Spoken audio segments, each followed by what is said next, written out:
Samo slikaj. I mene uslikaj, nemoj da mene nema.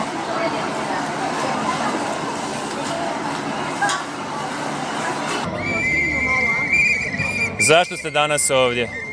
Zato da dignemo glas za životinje koje same nemaju. Znači njihov jedini glas koji možemo čuti ako smo prisutni na mjestima gdje se uzgajaju i kolju, to su krikovi.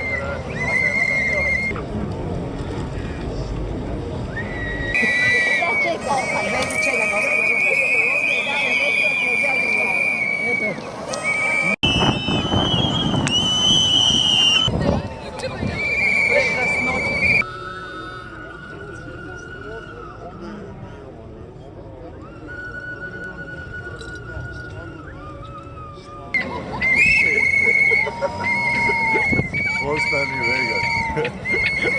Ovo je taman za nas. Ja se slažem s tim kad ona priča, ali trebamo jedi travu. Dakle, ljudi na farmama. Ljudi ne moraju jesti životinje i koliko god pokušali opravdati svoju naviku jedenja dijelova životinjskih trupala, klanje životinje je potpuno nepotreban čin te najveće i najmasovnije zlostavljanje. We're like Neanderthals with smartphones. Zakoni svih država svijeta tretiraju životinje kao stvar, vlasništvo i resurs. Mi tražimo da se životinje počnu tretirati kao svjesna, osjećajna i inteligentna stvorenja. Šta će mi još? Bog je stvorio životinje za ljude da... Sad ne mreš jest pas, kaj za jest kaj. A svinju vodu. Sad ja rekao, a sad recimo ovce, stoka. Svaka dijelića sekunde oštrica noža zarezuje grlo neke životinje, iako svaka od njih ima pravo i svoje razloge za život. Najčešće su to djeca, zaklana prije nego što stignu odrasli.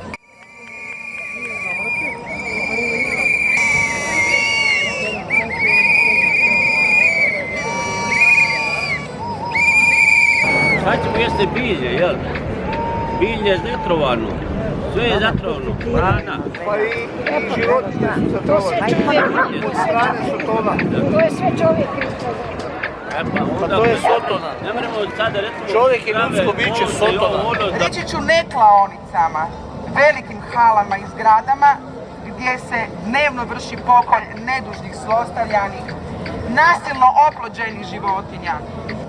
Veganstvo nije sekta, nije grupa ljudi čudnih pogleda na život. Tako je to.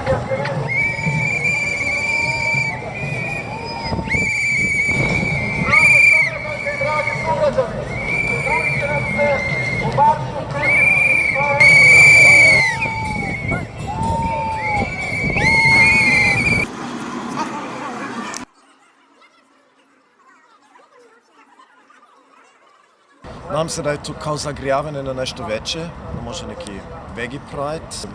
Dosta puno su došli, ali mogli smo malo više biti. Smatram da je nepotrebno ubijati životinje, osim što ubijaš tu životinju, indirektno ubijaš životinje čije prirodne stanište otimaš. Zato što mislim da je ishrana životinjskim proizvodima već danas barbarizam i primitivizam. Životinje su bića koja treba poštovati i pustiti ih na miru.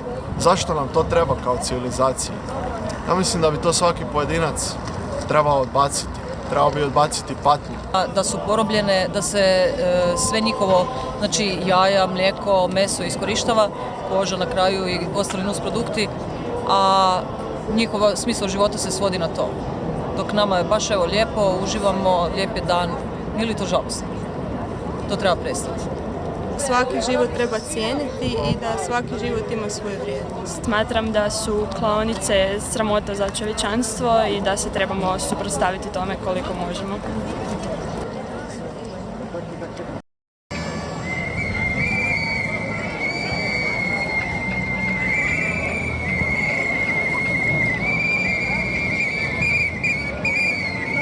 Smatram da ljudi moraju nadići vlastitu sebičnost i egoizam i naučiti poštivati svaki oblik života. To sam ja volim sve životinje, ne samo pse i mačke. I smatram da nije u redu mučiti ih i ubijati.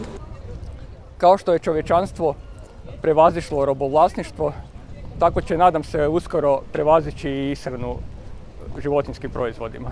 Klaonice su mjesta prepuna patnje i mislim da s time trebamo završiti.